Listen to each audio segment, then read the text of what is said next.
സ്ത്രീയെ നശിപ്പിക്കാൻ വേണ്ടി ആദ്യം ഒരു വേശ്യെന്ന് ടാഗ് ചെയ്യാൻ ശ്രമിക്കും. അതെ അതെ, കാശിന് വേണ്ടിയിട്ട് എന്തും ചെയ്യുന്ന ഒരു സമൂഹമായി മാറിയിരിക്കുകയാണ് നമ്മുടെ ഇപ്പോഴത്തെ കാലഘട്ടം. ശരിക്കും നമ്മൾ മനുഷ്യനുണ്ടാക്കിയത് ഈ വേശ്യമൊക്കെ നമ്മുടെ സമൂഹം സ്ത്രീ എന്ന് പറയുന്ന വസ്തുവായിട്ട് കാണുന്നു. അപ്പോൾ അങ്ങനെ ചിന്തിക്കുന്ന ഒരു സാമൂഹിക രീതി മാറിയിട്ടില്ല. ഞാനൊന്നുകൂടി കടത്തി പറയും കേട്ടോ, അത് വലിയ പ്രശ്നമോ എന്നാലും ഞാൻ പോയിന്റ് രണ്ട് വശങ്ങൾ പോലെയാണ് സ്ത്രീയും പുരുഷനും. ഹെൽത്ത് വൈസ് അല്ലെങ്കിൽ ശക്തി വൈസ് സ്ട്രെങ്ത് വൈസ് പുരുഷൻ തന്നെയാണ് മുന്നിൽ. ഒരാളെന്നെ കത്തിക്ക് കുത്താൻ വന്നപ്പോൾ ഞാൻ അത്ര ഇറിറ്റേറ്റഡ് ആവില്ല. എന്റെ കാര്യമല്ല പറയുന്നത്, ഒരു ഇതിപ്പോ എന്റെ കാര്യം പറയാതുകൊണ്ടാണ് ഞാൻ അങ്ങനെ പറഞ്ഞു. പ്രണയം ഉണ്ടായിട്ടുണ്ടോ? പ്രണയം എപ്പോഴും ഉണ്ട്. നല്ല എസ്കേപ്പ് ആണ്, ജേർണലിസ്റ്റ് ആണെന്ന് തെളിയിച്ചിരിക്കുകയാണ്. ഇതിന് കമന്റ് വരും, ടീബിളോ സുന്ദരി വൺ വേ മാത്രമേ ഉള്ളൂ. അതായത് അവിടെ നിന്ന് ഇങ്ങോട്ടാണോ ഇവിടെ നിന്ന് അങ്ങോട്ടാണോ? അല്ല, ആരോടും പ്രണയില്ല എന്നാണ് എൻ്റെ ഒരു കണ്ടെത്തൽ. ഞാനാണെങ്കിൽ ഭയങ്കര ലവിന്റെ ആളാണ്. അതായത് എല്ലാത്തിനും എനിക്ക് സ്നേഹം വേണം. റിനി ഒരു ഫെമിനിസ്റ്റ് ആണോ? ഇയാൾക്ക് കണ്ടുണ്ടോടെ ഒന്നും വൈറലായില്ല.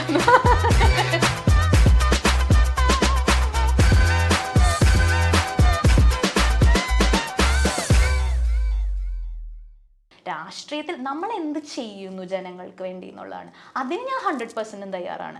പക്ഷെ ഞാൻ ഒരിക്കലും എനിക്കിഷ്ടപ്പെട്ട വസ്ത്രങ്ങൾ മാറ്റാനോ എനിക്കിഷ്ടപ്പെട്ട ഭക്ഷണം കഴിക്കാതിരിക്കാനോ എനിക്കിഷ്ടപ്പെട്ട ആൾക്കാരോട് മിണ്ടായിരിക്കാനോ ഒന്നും എനിക്ക് പറ്റില്ല. അതുകൊണ്ട് എൻ്റെ പേഴ്സണൽ കാര്യങ്ങളിൽ സാക്രിഫൈസ് ആ രീതിയിൽ എൻ്റെ ഒരു പ്രൈവറ്റ് സ്പേസ് സാക്രിഫൈസ് ചെയ്യാൻ എനിക്ക് താല്പര്യമില്ല. അതിനെ നോക്കേണ്ട കാര്യമില്ല, അത് വേറെയാണ്, അത് വേറൊരു കാര്യമാണ്. അത് പുരുഷന്മാരുടെ കാര്യത്തിൽ അത് മാറിയിട്ടുണ്ട്. പുരുഷന്മാർ ഇഷ്ടപ്പെട്ട വസ്ത്രങ്ങൾ ധരിക്കുകയും പിന്നെ പുരുഷന്മാർക്ക് ഈവൻ ഇല്ലീഗൽ റിലേഷൻഷിപ്സ് അല്ലെങ്കിൽ എക്സ്ട്രാ മാരിറ്റൽ അഫയേഴ്സ് ഉണ്ടെങ്കിൽ പോലും അതൊക്കെ അങ്ങനെയല്ലേ എന്ന് ചിന്തിക്കുന്ന ഒരു സമൂഹമായി മാറി. പക്ഷെ അപ്പോഴും സ്ത്രീയുടെ കാര്യങ്ങൾ ഒരു വസ്ത്രം ഇടുമ്പോൾ പോലും അപ്പോൾ അങ്ങനെ ചിന്തിക്കുന്ന ഒരു സാമൂഹിക രീതി മാറിയിട്ടില്ല. പണ്ടേ തൊട്ടുള്ള ഒരു കൺസെപ്റ്റ് ആണ്. അത് പണ്ട് വേശ്യകളാണ്, ഞാൻ വേറൊന്നും വിചാരിക്കുന്നത്, പണ്ടേ തൊട്ടുള്ള ഒരു വേശ്യ പ്രവർത്തനമാണ് ഇങ്ങനെ വസ്ത്രം ധരിക്കുന്നതെന്നുള്ള അത് രജിസ്ട്രേഡ് ആണ്.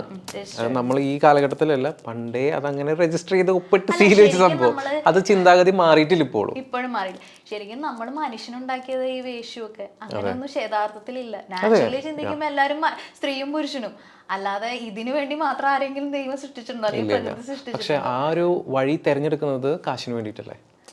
അവിടെ ചിന്തിക്കേണ്ടത് അങ്ങനെ ഒരു പ്രവർത്തനം ചെയ്യാതെ അധ്വാനിച്ച് ജീവിക്കാനായിട്ട്. ഇതൊരു അധ്വാനമാണെന്നാണ് അവരും പറയുന്നത്. ബിക്കോസ് ഞാൻ പല ആൾക്കാരായിട്ട് ഇന്റർവ്യൂ എടുക്കുമ്പോൾ അവർ അങ്ങനെയുള്ള ആൾക്കാരെ ഞാൻ ഇന്റർവ്യൂ എടുത്തിട്ടുണ്ട്. അത് ആ ഒരു ബാക്ക്ഗ്രൗണ്ടിലാണ് ഞാൻ ഇപ്പോൾ ചോദ്യം ചോദിക്കുന്നത്. പക്ഷേ കാശിന് വേണ്ടിയിട്ട് എന്തും ചെയ്യുന്ന ഒരു സമൂഹമായി മാറിയിരിക്കുകയാണ് നമ്മുടെ ഇപ്പോഴത്തെ കാലഘട്ടം. ഇപ്പോഴത്തെ കാലഘട്ടമല്ല, പണ്ടേ മുതൽ അങ്ങനെ തന്നെയാണ്. ഈ ഒരു കാലഘട്ടത്തിന് മാത്രം പ്രത്യേകിച്ച് കൊമ്പോ പാലൊന്നുമില്ല, പണ്ടേ തൊട്ട് അങ്ങനെയാണ്. അതുകൊണ്ട് തന്നെയല്ലേ ഈ സമൂഹം ആ രീതിയിൽ ഇപ്പോഴും കണ്ടുകൊണ്ടിരിക്കുന്നത്. അല്ല, അതിനൊക്കെ മാറ്റം വരാം. അതൊരു ഒരാളുടെ വസ്ത്രം വെച്ചിട്ട് അയാളുടെ ഈ ഒരു സ്വഭാവത്തെ നമുക്ക് മനസ്സിലാക്കാൻ കഴിയില്ല. ഇപ്പോൾ പല പുരുഷന്മാരായിട്ട് വന്ന് അത് നമുക്ക് തെറ്റായിട്ട് കാണാൻ പറ്റില്ല. സ്ത്രീകളുടെ ഇഷ്ടമാണ്. ഒരു വ്യക്തിക്ക് ഇപ്പോൾ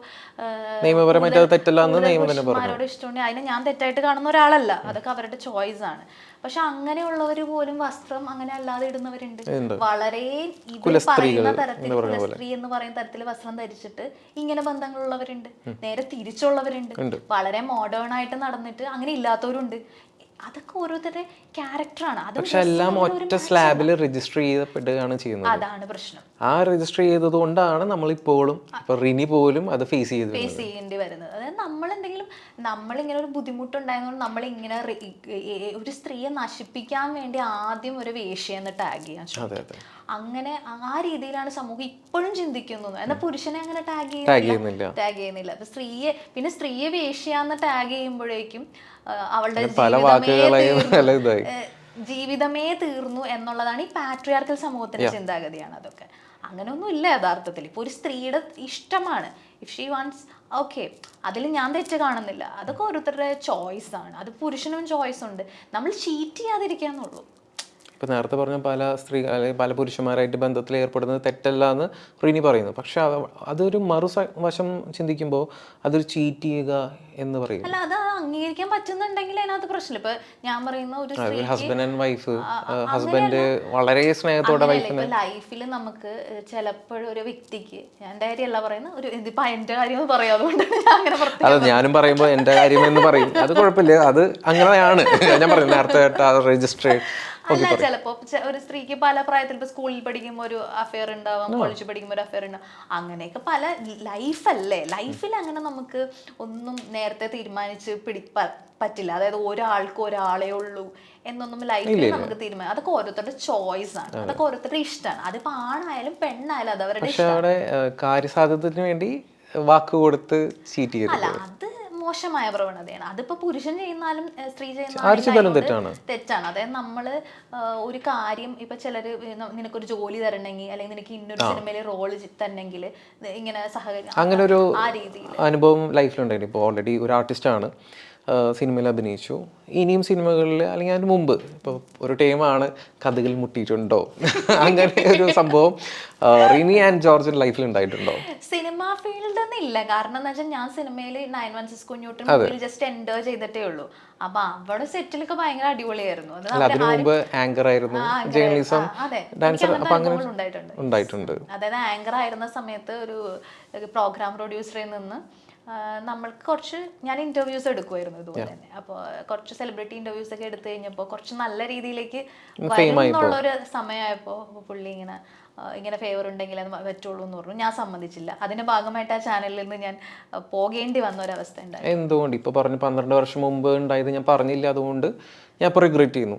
ഇങ്ങനെ ഒരു അവസ്ഥ മുമ്പ് ഉണ്ടായിട്ടുണ്ട്, എന്തുകൊണ്ട് ആ സമയത്ത് സംസാരിച്ചിരുന്നു. അത് ഞാൻ ആദ്യം തന്നെ ചാനലിൽ റിപ്പോർട്ട് ചെയ്തിരുന്നു, അത് സംസാരിച്ചിരുന്നു. പിന്നീട് ഞാനത് ഫേസ്ബുക്കിൽ എൻ്റെ ഇൻസ്റ്റഗ്രാമിൽ പോസ്റ്റ് ചെയ്തിരുന്നു. അങ്ങനെ ഞാൻ സമൂഹത്തിൽ അത് അറിയിച്ചിരുന്നു. ഏത് ചാനലായിരുന്നു? അത് ഞാൻ പറയാൻ ആഗ്രഹിക്കുന്നു. ഞാൻ അങ്ങനെ പേരെടുത്ത് ആരെ കുറിച്ചും പറയാറില്ല, അതുകൊണ്ട് തന്നെ ഞാൻ മറ്റേ പേരും പറയാത്തത്. ഞാൻ അങ്ങനെ പേരെടുത്ത് പറയാൻ ഉദ്ദേശിക്കുന്നില്ല. പക്ഷെ ജീവിതത്തിൽ ഉണ്ടായിട്ടുള്ള ചില ബുദ്ധിമുട്ടുകളും വിഷമങ്ങളും അതിങ്ങനെ സംസാരിക്കുമ്പോൾ നമ്മൾ പറഞ്ഞു പോകുന്നതാണ്. ഇപ്പൊ സംസാരിച്ചപ്പോ പറഞ്ഞ പോലെ തന്നെ അന്നും സംസാരിച്ചത്. അന്ന് വൈറലായി, ഇതൊന്നും വൈറലായില്ല. ഇനി എനിക്ക് എയറിൽ കയറാൻ താല്പര്യമില്ല എന്നാണ് റിനി ആൻഡ് ജോർജ് പറയുന്നത്. കയറാതിരിക്കട്ടെ, എനിക്കത്രേ പറയാനുള്ളൂ. ഞാൻ എന്തായാലും എയറിൽ കയറും. Okay, fine. ഇപ്പോൾ പ്രണയം എന്ന് പറയുന്നത് ലൈഫിൽ ഉണ്ടായിട്ടുണ്ടോ? അങ്ങനെ വിവാഹം കഴിക്കാൻ അങ്ങനെയല്ല, പ്രണയം ഉണ്ടായിട്ടുണ്ടോ? പ്രണയം ഡെഫിനറ്റ്ലി ഉണ്ടാവുമല്ലോ. നമുക്ക് പ്രണയം തോന്നുന്നത് അതെപ്പോ ലൈക്ക് 10ാം ക്ലാസ്സിൽ പഠിക്കുമ്പോഴാണോ, പ്ലസ് ടു, ഡിഗ്രി, അതൊക്കെ എൻജോയ് ചെയ്യണം എന്നാണ് എനിക്കും പറയാനുള്ളത്. ചീറ്റ് ചെയ്യരുത്, പക്ഷെ എൻജോയ് ചെയ്യണം. ഓക്കെ, പറയൂ, ലൈഫിൽ ഉണ്ടായിട്ടുണ്ടോ? അങ്ങനെ ഒരു പ്രണയ ബന്ധം എന്ന് പറഞ്ഞിട്ടില്ല. അതായത് ഞാനിങ്ങനെ 5 വർഷം പ്രണയത്തിലായിരുന്നു എന്നൊക്കെ പറഞ്ഞ അങ്ങനെ ഒരു സംഭവം ഇല്ല. നമുക്ക് ചില ഇൻഫാക്ച്വേഷൻ തോന്നാം, ചില ഇഷ്ടങ്ങൾ തോന്നാം. പ്രണയം എന്ന് പറയുന്ന സ്നേഹമാണ്, നിരന്തരമായ സ്നേഹത്തെയാണ് പ്രണയം എന്ന് പറയുന്നത്. അത് എപ്പോഴും ഉണ്ടല്ലോ, അതില്ലാതെ നമുക്ക് ജീവിക്കാൻ പറ്റില്ല. നമുക്ക് എന്തിനോടും പ്രണയം തോന്നാം. നമുക്ക് നമ്മൾ ചെയ്യുന്ന കാര്യങ്ങളോട് പ്രണയം തോന്നാം, വ്യക്തികളോട് പ്രണയം തോന്നാം, പ്രകൃതിയോട് പ്രണയം തോന്നാം. പ്രണയം എപ്പോഴും ഉണ്ട്. അതൊക്കെ സിമ്പിൾ ആയിട്ട് അങ്ങോട്ട് ഓക്കെ, നല്ല എസ്കേപ്പാണ്, ജേർണലിസ്റ്റ് ആണെന്ന് തെളിയിച്ചിരിക്കുകയാണ്. പക്ഷെ എൻ്റെ ചോദ്യം ഇതാണ്, പ്രണയം ലൈഫിൽ ഉണ്ടായിട്ടുണ്ടോ? ഉണ്ടായിട്ടുണ്ടെങ്കിൽ അതിൻ്റെ ഒരു ചെറിയ പേര് പറയണ്ട, ആ ഒരു എക്സ്പീരിയൻസ് പറഞ്ഞാൽ മതി. നമുക്ക് എപ്പോഴും ഈ എയർ പിടിച്ച് അല്ലെങ്കിൽ ഭയങ്കര ചാട്ടുള്ളി പോലത്തെ ചോദ്യങ്ങൾ അതൊക്കെ വേണ്ട, നമുക്ക് കുറച്ച് ഒരു ഫണ്ണാവാല്ലേ, ആവല്ലേ, പറയൂ. അങ്ങനെ എടുത്ത് പറയത്തക്ക രീതിയിൽ അങ്ങനെ ഒരു പ്രണയമില്ല. ഒരു 10ാം ക്ലാസ്സിൽ ആദ്യത്തെ പ്രണയം, ഫസ്റ്റ് ലവ്, അത് എപ്പോഴും നമ്മൾ ആരും മറക്കാത്തൊരു കാര്യമാണ് ഫസ്റ്റ് ലവ്. റീനയുടെ ലൈഫിൽ അങ്ങനെ ഒരു ഫസ്റ്റ് ലവ് ഉണ്ടായിട്ടുണ്ടോ? അല്ല, ഞാൻ പറഞ്ഞല്ലോ, അതായത് എനിക്കങ്ങനെ പ്രണയം ബന്ധം എന്ന് പറഞ്ഞിട്ടൊരു സംഭവം ഇല്ല. പ്രണയ ബന്ധം ഉണ്ടായിട്ടില്ല. ഇല്ല അങ്ങനെ. ഐ മീൻ, ഞാൻ ഉദ്ദേശിച്ചത് നമ്മളിങ്ങനെ പറയില്ലേ, ഞാനിങ്ങനെ ഒരു 1 year ഒരാളുടെ പ്രണയത്തിലായിരുന്നു, പിന്നെ അത് ബ്രേക്കപ്പ് ആയി എന്നൊക്കെ പറയുന്നത്. ഒരു 2-way ലൈൻ ഉണ്ടായിരുന്നോ? ആ ഒരു ടൈം തന്നെ ഉദ്ദേശിച്ചു, അങ്ങനെ ഉണ്ടായിട്ടുണ്ടോ? അതാണ് എന്റെ ചോദ്യം. ചോദിക്കേണ്ട ചോദിച്ചപ്പോ അതായത് അവിടെ നിന്ന് ഇങ്ങോട്ടാണോ ഇവിടെ നിന്ന് അങ്ങോട്ടാണോ? ഓഫ് കോഴ്സ് ഉണ്ടാവുമല്ലോ. ഓഫ് കോഴ്സ് ഇത്രയും സുന്ദരിയായ ഒരു വ്യക്തിനെ കാണുമ്പോൾ ആൾക്കാർക്കുള്ളിൽ ഒരു സ്നേഹം, ഒരു പ്രണയം തോന്നിയിട്ടുണ്ടാവും. അങ്ങനെയൊന്നും ഇല്ല. സൗന്ദര്യം എന്ന് പറയുന്നത് നിറത്തിലോ അല്ലെങ്കിൽ അല്ല, മുമ്പിലിരിക്കുന്ന ആൾക്ക് നമുക്ക് സൗന്ദര്യം ഉണ്ടെങ്കിൽ ഞാനും സുന്ദരനല്ലേ. ഓക്കെ, അപ്പോ അതുപോലൊരു പ്രണയമായിരിക്കില്ലേ നേരത്തെ പറഞ്ഞ ആ ഒരു യുവ പ്രവർത്തകനും ഉണ്ടായിട്ടുണ്ടാവുക? അയാൾക്ക് എന്തായാലും എന്നോട് പ്രണയമില്ല. ഇല്ല, അയാൾക്ക് ആരോടും പ്രണയമില്ല എന്നാണ് എൻ്റെ ഒരു കണ്ടെത്തൽ. It's not love. പ്രണയമായിരുന്നെങ്കിൽ ഞാൻ ഒരിക്കലും ഈ ഒരു രീതിയിൽ പറയില്ലായിരുന്നല്ലോ. അത് യൂസ് ചെയ്യാനുള്ള ഒരു മെന്റാലിറ്റി. ലെസ്റ്റ് ആയിരുന്നു, പ്യുവർലി ലെസ്റ്റ് ആയിരുന്നു. അതെനിക്ക് കൃത്യമായിട്ട് അറിയാം. Okay fine. ഞാൻ അതിനെ അംഗീകരിക്കുന്നില്ല ആരാണെങ്കിലും. എനിക്ക് ഈ ഒരു വിഷയം മാത്രമല്ല, പല ആൾക്കാരിൽ നിന്നും പ്യുവർലി ലെസ്റ്റ് ആയിട്ടുള്ള മെസ്സേജസും അങ്ങനെ ഇൻവിറ്റേഷൻസും വന്നിട്ടുണ്ട്. അതിനോട് ഇപ്പം ഞാൻ ഒരു കാര്യം അങ്ങനെ പറഞ്ഞു പോയതാണ്, ഇനിയിപ്പോൾ പറഞ്ഞാൽ ശരിയാവില്ല, എയർലാവും വീണ്ടും, അതുകൊണ്ട് ഞാൻ പറയുന്നില്ല. പക്ഷെ അതിനെ ഞാൻ ഭയങ്കരമായിട്ട് എനിക്ക് ദേഷ്യമാണ് അങ്ങനത്തെ, എനിക്ക് അങ്ങനത്തെ മെസ്സേജസ് ആരും അയക്കരുത് എന്നുള്ളതാണ്. ഞാൻ അതുകൊണ്ടാണ് ഈ ഇന്റർവ്യൂ തന്നെ പറയുന്നത്. എനിക്ക് അതിനോട് ഒട്ടും അംഗീകരിക്കാൻ പറ്റാത്ത ഒരാളാണ്. ഇഫ് എന്നോട് ലവ് ഉണ്ടെങ്കിൽ ഓക്കെ. പക്ഷെ ഉള്ളിലൊരു കാര്യം തോന്നി കഴിഞ്ഞാൽ തുറന്ന് ചോദിക്കാനുള്ള തെറ്റുണ്ടോ? അല്ല, അതിനകത്ത് ചോദിക്കുന്നു പറയുന്നത് പല ആൾക്കാർക്കും ഞാൻ പറഞ്ഞത് നേരത്തെ ഒരു സ്ലാബ് ഉണ്ട് നമുക്ക് എല്ലാവർക്കും നമ്മുടെ ഈ സമൂഹത്തിൽ. അതിൽ ആ ഒരു വ്യൂ ഓഫ് പോയിന്റിൽ കണ്ടുകൊണ്ട് തുറന്ന് ചോദിച്ചു കഴിഞ്ഞാൽ, ബിക്കോസ് എൻ്റെ ലൈഫിൽ അങ്ങനെ ചോദിച്ച കുറെ ആൾക്ക്, ഞാനൊരു പുരുഷനായിട്ട് എൻ്റെ ലൈഫിൽ അങ്ങനെ ചോദിച്ചിട്ട് ഒരുപാട് പേരുണ്ട്. അല്ല, അതിനകത്ത് എന്താന്ന് വെച്ച് കഴിഞ്ഞാല് ഇപ്പോഴത്തെ ഒരു ട്രെൻഡാണ് ആരോട് വേണമെങ്കിലും നമുക്കിങ്ങനെ ലെസ്റ്റ് തോന്നിയാൽ അത് ചോദിക്കാം, അതിനകത്ത് തെറ്റില്ല എന്ന് പറയുന്നത്. പക്ഷെ അത് കേൾക്കുന്ന ആൾക്കുണ്ടാകുന്ന ഒരു ബുദ്ധിമുട്ട് അത് ഓരോരുത്തരുടെയും മൈൻഡ് സെറ്റ് പോലെ ഇരിക്കും. ഇപ്പൊ എന്നെ സംബന്ധിച്ച് എൻ്റെ അടുത്ത് ഒരാൾ വന്നിട്ട് എനിക്ക് ലെസ്റ്റ് മാത്രം താല്പര്യം ഉണ്ടെന്ന് പറഞ്ഞാൽ എനിക്ക് ഭയങ്കര ഇൻസൾട്ടിങ് ആണ്. ഒരാൾ എന്നെ കത്തിക്ക് കുത്താൻ വന്നപ്പോൾ ഞാൻ അത്ര ഇറിറ്റേറ്റഡ് ആവില്ല. അത് ഓരോരുത്തരുടെ മൈൻഡ് സെറ്റ് ആണ്. അംഗീകരിക്കാൻ പറ്റില്ല, ഒരിക്കലും അംഗീകരിക്കാൻ പറ്റില്ല. കാരണം എന്നെ ഒരു ഉപകരണമായിട്ട് കാണുന്നു അല്ലെങ്കിൽ യൂസ് എന്നുള്ള രീതിയിൽ അതെനിക്ക് അംഗീകരിക്കാൻ പറ്റില്ല. അതേസമയം ഞാൻ അതോട് പറഞ്ഞു, എന്നെ ഒരാൾ കത്തിക്ക് കുത്താൻ വന്നപ്പോൾ എനിക്ക് അത്രയും ദേഷ്യം ചിലപ്പോൾ അയാളോട് തോന്നില്ല. പക്ഷെ ഈ ലെസ്റ്റ് എന്നുള്ള രീതിയിൽ എനിക്ക് മെസ്സേജ് ചെയ്യുന്നത് എനിക്ക് ഇഷ്ടമല്ല, ഞാൻ അംഗീകരിക്കാത്ത ഒരു കാര്യമാണ്. അത് ആര് ചെയ്താലും എനിക്ക് ഇഷ്ടമല്ല. പ്യൂർ ലവ് ആണെങ്കിൽ കുഴപ്പമില്ല. ഞാനാണെങ്കിൽ ഭയങ്കര ലവിന്റെ ആളാണ്. അതായത് എല്ലാത്തിനും എനിക്ക് സ്നേഹം വേണം. അതായത് ഒരാൾ ഭക്ഷണം ഉണ്ടാക്കി തന്നാൽ ഞാൻ അത് കഴിക്കണമെങ്കിൽ പോലും സ്നേഹത്തോടെ ഉണ്ടാക്കി തന്നല്ല ഞാൻ കഴിക്കുള്ളൂ. ചുമ്മാ ഇങ്ങനെ തരുന്നവരോടൊന്നും സ്നേഹിച്ചിട്ടായിരിക്കും അല്ല, അവരുടെ ഉള്ളിൽ സ്നേഹം ഉണ്ടല്ലോ, സ്നേഹം കാണിക്കുന്നു എന്നല്ല. ചിലര് നമുക്ക് ഒരു ഭക്ഷണം തരുന്നത് അതിനകത്ത് ചിലര് തരാൻ വേണ്ടി തരുന്നതായിരിക്കും, ഒരു ചടങ്ങ് ഉണ്ട്. അതുപോലെ അംഗീകരിക്കാത്ത ഒരാളാണ് ഞാൻ. അപ്പൊ എനിക്ക് ഒരു കാരണവശാലും ഇങ്ങനെ എനിക്ക് ഏറ്റവും വലിയ പ്രശ്നം എനിക്ക് അങ്ങനത്തെ മെസ്സേജ് മാത്രമാണ് വരുന്നത്. എന്താണ് അതിന്റെ കാര്യം?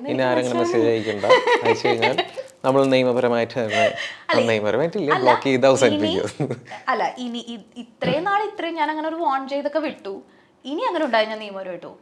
അങ്ങനെ മെസ്സേജ് വന്നു കഴിഞ്ഞാൽ ഞാൻ അപ്പം തന്നെ സ്ക്രീൻഷോട്ട് എടുക്കും. അതെൻ്റെ ഒരു മിസ്റ്റേക്കും ആയിരുന്നു. നമ്മൾ സ്ക്രീൻഷോട്ട് എടുത്ത് അപ്പം തന്നെ വേണമെങ്കിൽ പോകണമായിരുന്നു എന്ന് ഇപ്പം എനിക്ക് പല കാര്യത്തിലും തോന്നുന്നുണ്ട്. അപ്പോൾ ഇനി അങ്ങനെ ഒരു സംഭവം ഉണ്ടായി കഴിഞ്ഞാൽ ഞാൻ ലീഗലി മൂവ് ചെയ്യും. എനിക്കത് ഇഷ്ടമല്ല. ഇതർ എൻ്റെ അടുത്ത് നല്ല സുഹൃത്താകാം ഒരു പുരുഷന്, അല്ലെങ്കിൽ എന്നോട് സീരിയസ്ലി ഒരു ഇഷ്ടം ഉണ്ടെങ്കിൽ ഓക്കെ. അല്ല, അത് ഞാനും അംഗീകരിക്കണം. അപ്പോൾ അല്ലാതെ ചുമ്മാ ലെസ്റ്റിന് വേണ്ടി മെസ്സേജ് അയക്കുന്ന പരിപാടി അത് അണ്ടർലൈൻ ആയിട്ട് പറയാണ്. പക്ഷേ ഇതിപ്പോ രാഷ്ട്രീയത്തിൽ ഇറങ്ങാൻ താല്പര്യമില്ല, അത് വലിയൊരു പ്ലാറ്റ്ഫോമാണ്, പക്ഷെ അത് യൂസ് ചെയ്യുന്നില്ല. അത് ഇപ്പോൾ മീഡിയയിലേക്ക് നോക്കുകയാണെങ്കിൽ ബിഗ് ബോസ് എന്ന് പറയുന്നത് വലിയൊരു പ്ലാറ്റ്ഫോമാണ്. അതിൻ്റെ റീസെൻ്റ് ആണ് നമ്മളിപ്പോൾ ആഘോഷിച്ചുകൊണ്ടിരിക്കുന്നത്. പല ആൾക്കാരും പല രീതിയിൽ പറയുന്നു അനീഷാണ് വിന്നർ, അനുമോൾ ഡിസർവിങ് ആണ്. അത് എല്ലാ സീസണിലും ഉണ്ട്. എല്ലാ സീസണിലും കപ്പടിച്ച് കഴിഞ്ഞാൽ അൺഡിസേർവ്ഡ് ആൾക്കാർക്കാണ് കിട്ടിയെന്ന് പറയുന്നു. ഇപ്പോൾ റീനി ആണെങ്കിൽ ബിഗ് ബോസിൽ ഒരു വലിയ പ്ലാറ്റ്ഫോം തേടി നടക്കുന്ന ഒരാളാണെന്ന് ഞാൻ വിശ്വസിക്കുന്നു. അല്ല, ഈ ഒരു കാര്യം പറയാൻ വേണ്ടിയിട്ട്, അതായത് സ്ത്രീകൾക്ക് വേണ്ടി സംസാരിക്കാൻ ഒരു പ്ലാറ്റ്ഫോം അന്വേഷിക്കുന്ന അല്ലെങ്കിൽ ആഗ്രഹിക്കുന്ന ഒരാളാണ് റീനി. അപ്പോൾ ബിഗ് ബോസിൽ വിളിക്കുകയാണെങ്കിൽ റീനി പോകുമോ? എനിക്ക് ബിഗ് ബോസ് വലിയ താല്പര്യമുള്ള ഒരാളല്ല. ഞാൻ ബിഗ് ബോസ് കാണാറില്ല, എനിക്ക് ബിഗ് ബോസിനെ കുറിച്ച് ഒന്നും അറിയില്ല എന്നുള്ളതാണ് സത്യം. പക്ഷെ വിളിച്ചാൽ പോകുമെന്ന് വെച്ചാൽ അപ്പോഴത്തെ സാഹചര്യം പോലെ ഇരിക്കും. ഇപ്പൊ എന്തായാലും ഞാൻ അങ്ങനെ ബിഗ് ബോസിൽ പോകണമെന്ന് വിചാരിച്ചുകൊണ്ടിരിക്കുന്നില്ല. ചിലരൊക്കെ ചോദിക്കാറുണ്ട് ബിഗ് ബോസിൽ പോകാനാണോ കോൺട്രോവേഴ്സി ഉണ്ടായിരിക്കും എന്നുവരെ ചോദിക്കുന്നവരുണ്ട്. അപ്പൊ എനിക്കങ്ങനെ വലിയ താല്പര്യമുള്ളൊരു ഇതല്ല. ഇല്ല, എനിക്ക് വന്നിട്ടില്ല, അങ്ങനത്തെ കോൾ വന്നിട്ടില്ല. ഇനി വന്നാൽ പോകുമെന്ന് വെച്ചാൽ അപ്പോഴത്തെ എന്താ സാഹചര്യം നമുക്കറിയില്ല. പൊതുവെ എനിക്കിങ്ങനെ വീട്ടിൽ നിന്ന് മാറി കുറേ നാളൊരു സ്ഥലത്ത് താമസിക്കുന്ന, അതും സ്ട്രേഞ്ചേഴ്സ് ഒക്കെ ആയിട്ടുള്ളവരോട് അതെനിക്ക് പറ്റുന്ന ഒരാളല്ല. പിന്നെ അങ്ങനെ ഒരു സാഹചര്യം വന്നാൽ എന്തായിരിക്കും എന്ന് എനിക്കറിയില്ല, അതിപ്പോൾ പറയാൻ പറ്റില്ല. ഫോണില്ലാതെ ജീവിക്കാൻ പറ്റുമോ? ഫോണില്ലാതെ ജീവിക്കാൻ ഭയങ്കര ബുദ്ധിമുട്ടാണ്. അതാണ്, നമ്മുടെ ഈ സമൂഹം മൊത്തം ഫോണിൽ അഡിക്റ്റഡ് ആണ്. ലഹരിയിലല്ല, അതിലുപരി അഡിക്ഷൻ ആണ് ഈ ഫോൺ എന്ന് പറയുന്നത്. എന്തായാലും പോകണമെന്നാണ് ഞാൻ റെക്കമെൻഡ് ചെയ്യുന്നത്. അടുത്ത Bigg Boss season 8 Reeni and ജോർജിനെ കാണാനുള്ള ഭാഗ്യം ഉണ്ടാവട്ടെ എന്ന് ഞാൻ ആശംസിക്കുന്നു. ഇപ്പോൾ കണ്ടിട്ടില്ല എന്ന് പറയുന്നു, പക്ഷേ ഇപ്പോഴത്തെ ന്യൂസ് ഭയങ്കര സ്പ്രെഡ് ആയിക്കൊണ്ടിരിക്കുന്നത്.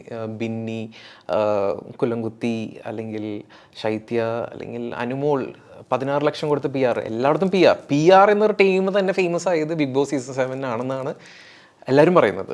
അപ്പോൾ അതിനോട് എന്താണ് പറയുന്നത്? ഈ ഇൻഡസ്ട്രിയിൽ ഇപ്പോൾ ഈ സീസണിൽ കയറിയ വല്ലവരായിട്ട് നിങ്ങൾക്ക് ഫ്രണ്ട്ഷിപ്പ് അല്ലെങ്കിൽ അറിയുന്ന ആൾക്കാരുണ്ടോ? അറിയുന്നവരുണ്ട്, അങ്ങനെ ഫ്രണ്ട്സ് അല്ല, എനിക്ക് അറിയുന്നവരുടെ വൈഫുണ്ട്, അങ്ങനെ ഇങ്ങനെ കുറച്ച് കണക്റ്റഡ് ആയിട്ട് കുറച്ച് പേരുണ്ട്. എന്നാലും ഞാൻ ബിഗ് ബോസ് അങ്ങനെ കാണാറില്ല. പിന്നെ ഈ ന്യൂസിലൊക്കെ വരുന്നിട്ട് കുറച്ച് കാര്യങ്ങൾ അറിയാം. എനിക്ക് അനുമോൾ ഡിസേർവിംഗ് ആണോ എന്നൊക്കെ ചോദിച്ചാൽ എനിക്ക് അതിനെക്കുറിച്ച് വ്യക്തതയില്ല. എന്താണെങ്കിലും അവർക്ക് കിട്ടി, അവർക്ക് പൈസ കിട്ടി, അത്രേ ഉള്ളൂ. ആ ഒരു മെന്റാലിറ്റി ആണ്. അതെ, അതിന് PR ആണെന്ന് പറയുന്നു. പക്ഷെ അത് ഈ ഒരു വിഷയത്തിൽ മാത്രമല്ല കേട്ടോ. ഇപ്പോൾ ഈവൻ രാഷ്ട്രീയത്തിലാണെങ്കിൽ പോലും എല്ലാം PR ആയി മാറിക്കൊണ്ടിരിക്കുകയാണ്. സിനിമയിലാണെങ്കിലും അതായത് തന്നെ ഒരു ഫെയിം ആകുന്ന രീതി കാലഘട്ടം മാറി കഴിഞ്ഞു. മാറി. ഇപ്പൊ എല്ലാം ബ്രാൻഡിങ് ആണ്. അപ്പോൾ ഇപ്പോൾ പൊളിറ്റീഷ്യൻസിനും ബ്രാൻഡിങ് ആണ്. അതുകൊണ്ടാണ് പലരും സെലിബ്രിറ്റി പൊളിറ്റീഷ്യൻസ് ആയിട്ട് മാറുന്നത്. ഇപ്പോൾ പലരും സെലിബ്രിറ്റി പൊളിറ്റീഷ്യൻസ് ആണല്ലോ, ജസ്റ്റ് പൊളിറ്റീഷ്യൻസ് അല്ല. പക്ഷെ അത് ഭയങ്കര ഒരു അപകടകരമായ ഒരു സാഹചര്യമാണ് സമൂഹത്തിൽ.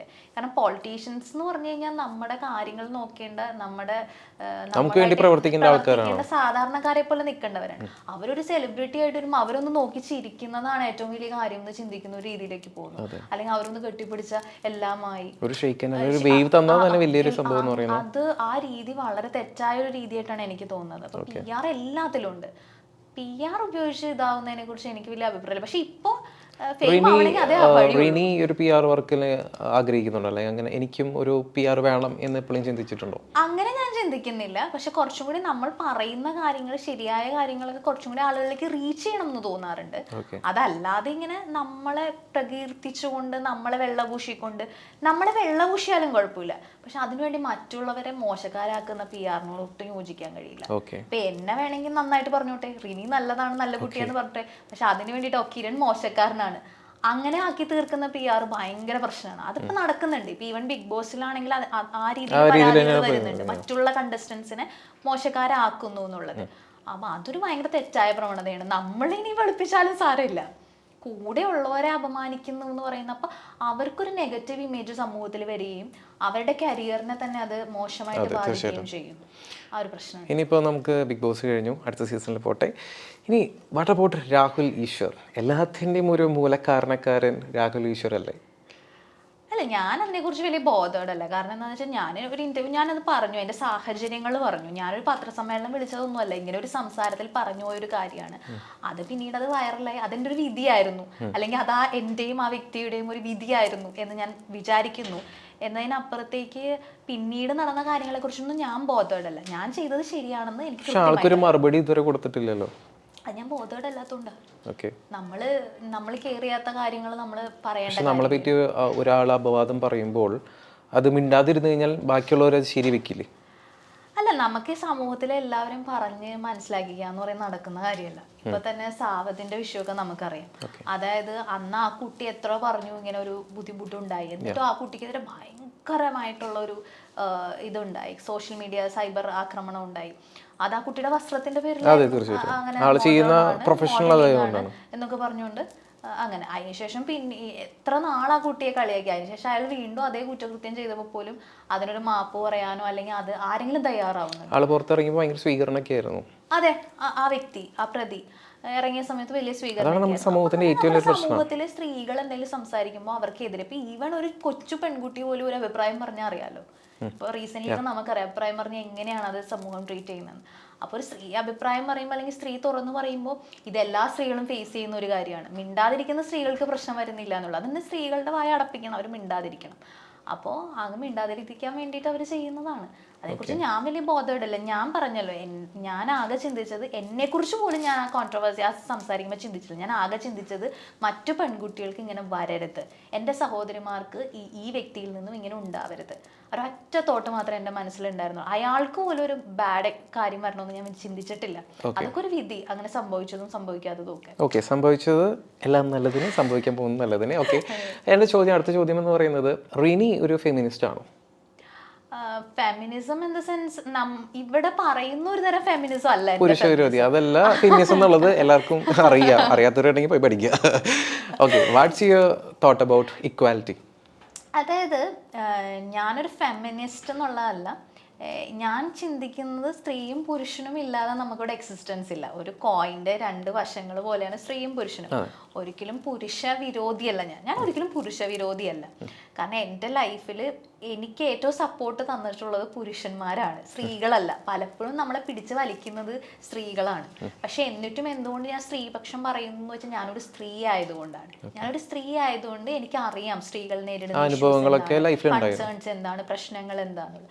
അതുകൊണ്ട് ഞാൻ സ്ത്രീപക്ഷം പറയുന്നു. ഫെമിനിസം എന്ന് പറയുന്നത് ആക്ച്വലി ലോകത്തോട് പറയുവാണ്, നമ്മൾ നേരിടുന്ന പ്രശ്നങ്ങൾ നിങ്ങൾ മനസ്സിലാക്കും. ഈവൻ പുരുഷന്മാരോട് പോലും നമ്മൾ പറയുകയാണ് ഇങ്ങനെയുള്ള പ്രശ്നങ്ങൾ നമ്മൾ ഫേസ് ചെയ്യുന്നുണ്ട്, ഞങ്ങളെ ഒന്ന് അണ്ടർസ്റ്റാൻഡ് ചെയ്യൂ, അല്ലെങ്കിൽ ഞങ്ങൾക്ക് എന്തെങ്കിലും ഒരു ഹെൽപ്പ് ചെയ്യൂ എന്ന് പറയുന്ന ഒരു ഇതാണ് ഫെമിനിസം എന്ന് പറയുന്നത്. ആ ഒരു രീതിയിൽ ഞാൻ ഫെമിനിസം ഉള്ള ഒരാളാണ്, സ്ത്രീപക്ഷമാണ് എന്ന് കരുതിയിട്ട് എനിക്ക് പുരുഷ വിരോധം, സത്യം പറഞ്ഞാൽ ഞാൻ പറഞ്ഞല്ലോ എനിക്ക് പുരുഷന്മാരെയാണ് കൂടുതൽ ഇഷ്ടം, ടു ബി ഫ്രാങ്ക്. കാരണം സ്ത്രീകളൊരു അഭിപ്രായം പറയുമ്പോൾ പുരുഷന്മാരെക്കാൾ കൂടുതൽ നമ്മളെ ആക്രമിക്കുന്നത് സ്ത്രീകളാണ്.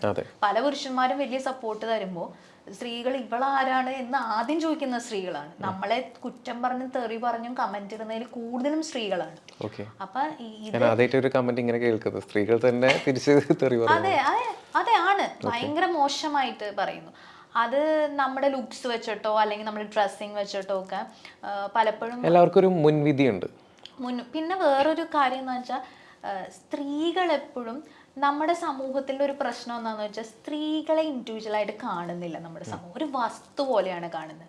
ഇപ്പം 2 പുരുഷന്മാരിരുന്ന് സംസാരിക്കുകയാണെങ്കിൽ അതിലാരാണ് ഗ്ലാമർ എന്ന് നമ്മൾ ഒരിക്കലും ചിന്തിക്കില്ല. പക്ഷെ 2 സ്ത്രീകൾ സംസാരിക്കുകയാണെങ്കിൽ ശ്രദ്ധിച്ചിട്ടുണ്ടോ, അവളാണ് നല്ലത്, ഇവളാണ് നല്ലത് എന്നും പറഞ്ഞിട്ട് കമ്പാരിസൺ ഉണ്ടാവും. ഓക്കെ, അത് സ്ത്രീകളുടെ കാര്യത്തിൽ അങ്ങനെ. പക്ഷെ പുരുഷന്മാരിൽ സംസാരിക്കുമ്പോൾ ആരാണ് വ്യക്തതയിൽ അല്ലെങ്കിൽ ആരുടെ മാനർസം എല്ലായിടത്തും ഉണ്ടോ ഓരോ ഇത്. അല്ല, പുരുഷന്മാരെ കുറേയും കൂടി ഇൻഡിവിജ്വൽസ് ആയിട്ട് കാണാൻ പറ്റുന്നുണ്ട്. ഇപ്പൊ സ്ത്രീകളുടെ കാര്യത്തിൽ ഇപ്പൊ 4 സിസ്റ്റേഴ്സ് ഉണ്ടെങ്കിൽ അവരിങ്ങനെ കമ്പയർ ചെയ്തുകൊണ്ടിരിക്കും, ആരാ സുന്ദരി, ആർക്കാ നിറം, ആർക്കാ മണ്ണ്. അത് വീട്ടിൽ തന്നെ മാറ്റേണ്ട ഒരു കാര്യമാണ്, അത് മാറ്റാത്തതുകൊണ്ടാണ് ഇപ്പോഴും. പക്ഷെ പുരുഷന്മാർ അങ്ങനെ 2 സഹോദരന്മാരുണ്ടെങ്കിൽ അങ്ങനെ കമ്പയർ ചെയ്യുന്നില്ല.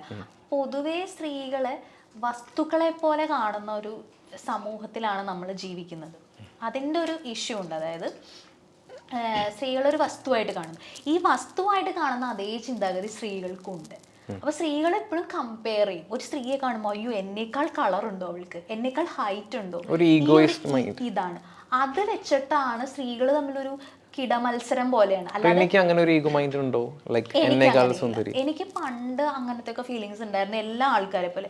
പിന്നെ ഞാൻ ഇതുപോലെ ചിന്തിച്ചു തുടങ്ങി. അതായത് നമ്മുടെ സമൂഹം സ്ത്രീ എന്ന് പറയുന്ന വസ്തുവായിട്ട് കാണുന്നു. അതുകൊണ്ടാണ് ഞാൻ എന്നെ മറ്റൊരു സ്ത്രീ ആയിട്ട് കമ്പയർ ചെയ്യുന്നത്. ഞാനൊരു ഇൻഡിവിജ്വൽ ആണ്, why should I compare my self with other woman എന്ന് ഞാൻ ചിന്തിക്കാൻ തുടങ്ങി. അപ്പൊ ആ ഒരു ഫീലിംഗ് ഇല്ലാതെ നമ്മൾ അങ്ങനെ ഇൻഡിവിജ്വൽ ആയിട്ട് കാണുക. അങ്ങനെ ഒരു കമ്പാരിസൺ ഉള്ളത് കൊണ്ട് തന്നെ സ്ത്രീകൾ ഒരു കാര്യം പറയുമ്പോൾ ഒരു ഇഷ്ടപ്പെടായികയാണ്, ആക്സെപ്റ്റ് ചെയ്യാൻ പറ്റുന്നില്ല. അതാണ് ആ പോയിന്റാണ് ഞാൻ പറഞ്ഞു വന്നത്. ആ ഒരു സ്ത്രീകൾ തന്നെ മനസ്സിലാക്കണം, നമ്മളൊരു വസ്തുവല്ല, നമ്മളൊരു ഇൻഡിവിജ്വൽ ആണ്, നമ്മൾ കമ്പയർ ചെയ്യരുത്. ഓരോ സ്ത്രീയും, കുറച്ച് നിറമുള്ള സ്ത്രീ ആണെങ്കിലും നിറമില്ലാത്ത സ്ത്രീ ആണെങ്കിലും ഫേസ് ചെയ്യുന്നത് അതേ പ്രോബ്ലം തന്നെയാണ് സമൂഹത്തിൽ നമ്മൾ ഫേസ് ചെയ്യുന്നത്. അപ്പൊ പരസ്പരം താങ്ങും തണലും ആകണം സ്ത്രീകൾ, അങ്ങനെ ഒന്നിച്ച് നിൽക്കണം എന്നൊരു ചിന്ത. സ്ത്രീകൾ മാത്രമല്ല പുരുഷന്മാരും താങ്ങും തണലായിട്ട് നിൽക്കണം. പുരുഷന്മാർ ഓൾറെഡി അങ്ങനെയൊക്കെ തന്നെയാണ്. പുരുഷന്മാർ ഒരു പ്രശ്നം വരുമ്പോൾ പുരുഷന്മാരെ സപ്പോർട്ട് ചെയ്യാൻ നല്ല മിടുക്കന്മാരാണ്, നല്ല സപ്പോർട്ട് അവര് അങ്ങോട്ടും ഇങ്ങോട്ടും. ഐക്യമത്യം അതുണ്ട് പുരുഷന്മാർക്ക്, അതുണ്ട്, ഒരു ഐക്യമുണ്ട്. ഇപ്പൊ തന്നെ ഗ്രീഷ്മയുടെ വിഷയത്തിലൊക്കെ ആ ഷാരോണിന് വേണ്ടി നല്ല ഐക്യത്തിൽ നിൽക്കും. പക്ഷെ സ്ത്രീകൾ അങ്ങനെയല്ല. സ്ത്രീകളായ നിങ്ങൾ ഓരോരുത്തരും ചിന്തിക്കേണ്ടിയിരിക്കുന്നു. ആണ്, സ്ത്രീകളുടെ ഇഷ്യൂസിൽ സ്ത്രീകൾ ഒന്നിച്ച് നിൽക്കുന്നില്ല.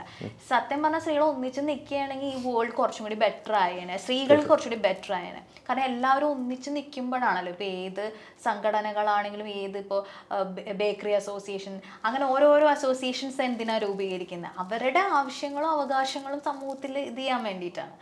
അതേസമയം സ്ത്രീകൾക്ക് അതില്ല. ഒരു അസോസിയേഷൻ ക്രിയേറ്റ് ചെയ്യണമെങ്കിൽ എന്ത് അസോസിയേഷൻ ക്രിയേറ്റ് ചെയ്യും?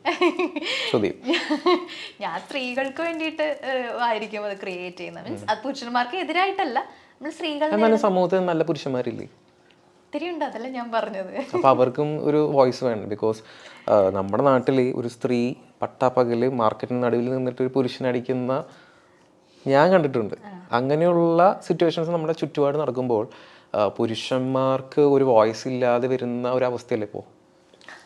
അത് നിങ്ങൾ പുരുഷന്മാരാണ് അല്ല അപ്പൊ അതിനു വേണ്ടി ഒരു കമ്മ്യൂണിറ്റി പുരുഷന്മാരുണ്ടാക്കുമ്പോൾ ഒരിക്കലും വരും എന്ന് ഞാൻ ചിന്തിക്കുന്നില്ല. കാരണം നമ്മൾ എന്തൊക്കെ പറഞ്ഞാലും ഹെൽത്ത് വൈസ് അല്ലെങ്കിൽ ശക്തി വൈസ് സ്ട്രെങ്ത് വൈസ് പുരുഷൻ തന്നെയാണ് മുന്നിൽ. അപ്പൊ സ്ത്രീ ഈക്വൽ എന്നൊക്കെ പറഞ്ഞാലും അങ്ങനെ തന്നെയാണ്. അപ്പൊ പക്ഷെ എന്തുകൊണ്ടാണ് ഇപ്പോഴും പല ആൾക്കാർ വലിയ വലിയ ആൾക്കാർ പറയുന്നത് പുരുഷനേക്കാൾ ശക്തി സ്ത്രീകൾക്കാണ്? മാനസികമായ ശക്തിയുണ്ട്, നമുക്കുണ്ട്.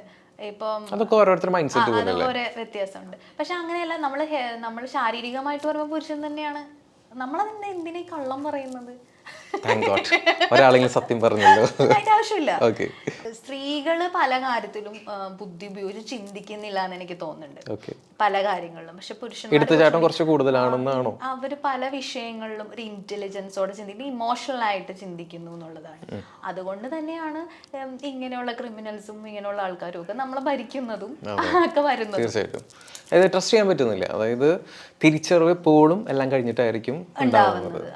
സ്ത്രീകളെ എല്ലാ കാര്യത്തിലും അങ്ങനെയാണ്. ഞാനത് സ്ത്രീകൾ മാത്രം പറഞ്ഞു എന്ന് പറയരുത്. Okay fine. അപ്പോൾ നമ്മൾ ഒരുപാട് കാര്യങ്ങൾ സംസാരിച്ച സമയം പോയത് ഒട്ടും അറിഞ്ഞില്ല. ഇനി അവസാനമായിട്ട് what is Rini and George? ഒറ്റ വാക്കിൽ എന്ത് പറയും? ഒറ്റ വാക്ക് മതിയോ? 2-3 വേർഡ്സ് വെക്കാലോ? ആയിക്കോട്ടെ, കുഴപ്പമില്ല. Bold and beautiful. രണ്ടായി. ഇനി ഒന്നുകൂടി. ഡയറിങ്. ഓക്കെ. എത്രത്തോളം ഡയറിങ് ആണ്? വളരെയധികം ഡയറിങ് ആണ്. കാരണം ഈ സമൂഹത്തിൽ ഒരുപാട് പേര് എനിക്കെതിരെ സംസാരിച്ചിട്ടും ഞാനിങ്ങനെ ഹാപ്പി ആൻഡ് ചില്ലായിട്ടിരിക്കുന്നില്ലേ. അതായത് എൻ്റെ ഇതെന്താണെന്ന് വെച്ചാൽ ഞാൻ ചെയ്യുന്നത് ശരിയാണെന്നുള്ള ഉത്തമ ബോധ്യം എനിക്കുണ്ട്. അതുകൊണ്ട് തന്നെ ഈ ലോകം മുഴുവൻ എനിക്കെതിരെ നിന്നാലും, ഇപ്പോൾ കേരളത്തിലെ കുറച്ച് ആൾക്കാർ മാത്രമാണ് അങ്ങനെയല്ല, ഈ ലോകം മുഴുവൻ എനിക്കെതിരെ നിന്നാലും ഞാൻ പാറ പോലെ എൻ്റെ ശരിയിൽ അടിയുറച്ച് നിൽക്കും. അപ്പം അത്രയും ഡയറിങ് ആണ്. ഓക്കെ. ആ ഒരു ചലഞ്ച് അല്ലെങ്കിൽ ആ ഒരു സ്ട്രൈക്കിംഗ് പോയിന്റ് ഇൻസ്പയർ ആവട്ടെ ബാക്കിയുള്ളവർക്കും. നമ്മുടെ ഭാഗത്ത് ശരിയുണ്ടെങ്കിൽ നമ്മൾ ധൈര്യമായിട്ട് നിൽക്കണമെന്നാണ് എനിക്കും പറയാനുള്ളത്.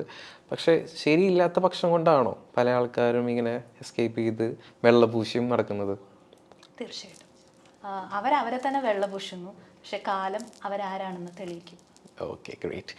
It's A good interview. അവസാനമായിട്ട് എന്താണ് റിനിക്ക് പ്രേക്ഷകരോട് പറയാനുള്ളത്?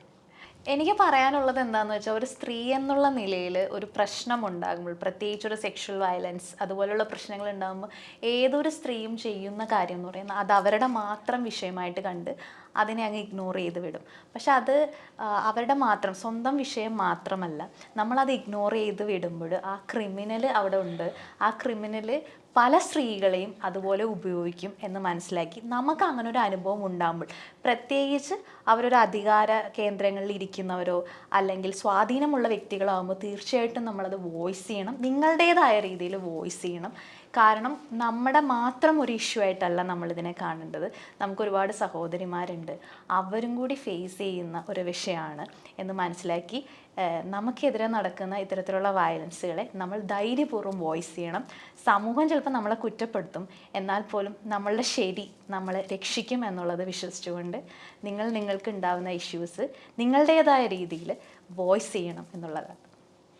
Okay, great. അപ്പോൾ ഒരു റോങ് അലിഗേഷൻ കൊടുക്കാതെ നിങ്ങളുടെ ശരികളിൽ ഉറച്ചു നിന്നുകൊണ്ട് എല്ലാം ഫേസ് ചെയ്യണം എന്നാണ് എനിക്ക് പറയാനുള്ളത്, എനിക്കും പറയാനുള്ളത്. ഇത്ര നേരം സമയം സ്പെൻഡ് ചെയ്തതിൽ ഒരുപാട് നന്ദി. നമ്മൾ ഒരുപാട് കാര്യങ്ങൾ സംസാരിച്ചു. ബോറടിച്ചോ? ഇല്ല. പ്രേക്ഷകർ പറയട്ടെ ബോറടിച്ചില്ല എന്നുള്ളത്. എന്തായാലും എനിവേ എല്ലാവിധ മംഗളാശംസകളും. പുതിയ സിനിമകൾ വരട്ടെ, പുതിയ ഇനാഗ്രേഷൻസ് വരട്ടെ. എനിക്ക് തോന്നുന്നു റിനി ഒരു ജേർണലിസ്റ്റ് ആവേണ്ട വ്യക്തിയാണ്. എന്താണ് ജേർണലിസ്റ്റ്? ഇത് വഴി മാറിപ്പോയത്. ഞാൻ അവസാനിപ്പിക്കും ചോദിക്കാൻ ലാസ്റ്റ് പോയിന്റ്. അത് ന്യൂസ്, എനിക്ക് ആർട്ടിസ്റ്റിക് ആയിട്ടുള്ള ഒരുപാട് കാര്യങ്ങൾ ഇൻട്രസ്റ്റ് ഉണ്ട്. അപ്പോൾ ജേർണലിസം ആകുമ്പോൾ അതിനുള്ള ടൈം കിട്ടാത്തത് കൊണ്ട് ഞാൻ അങ്ങനെ ഫീൽഡ് മാറിയെന്ന് മാത്രം. ഓക്കെ, എന്തായാലും ട്രൈ ഔട്ട് ചെയ്യുക. ഓൾറെഡി ജേർണലിസം പഠിച്ച ഒരാളാണ്, ജേർണലിസ്റ്റ് ആവട്ടെ. എൻ്റെ ഒരു ആഗ്രഹം പറഞ്ഞു എന്നുള്ളൂ. പക്ഷേ താങ്കൾക്ക് ഇഷ്ടമുള്ള വഴികളിൽ നടക്കട്ടെ, ആരും താങ്കൾക്ക് നിൽക്കാതിരിക്കട്ടെ എന്ന് പറഞ്ഞുകൊണ്ട് ഞാൻ എൻ്റെ വാക്കുകൾ നിർത്തുന്നു. ഇനി താങ്ക് യു സോ മച്ച്. നമുക്ക് അടുത്ത ഗസ്റ്റായിട്ട് വീണ്ടും കണ്ടുമുട്ടാം. See you soon.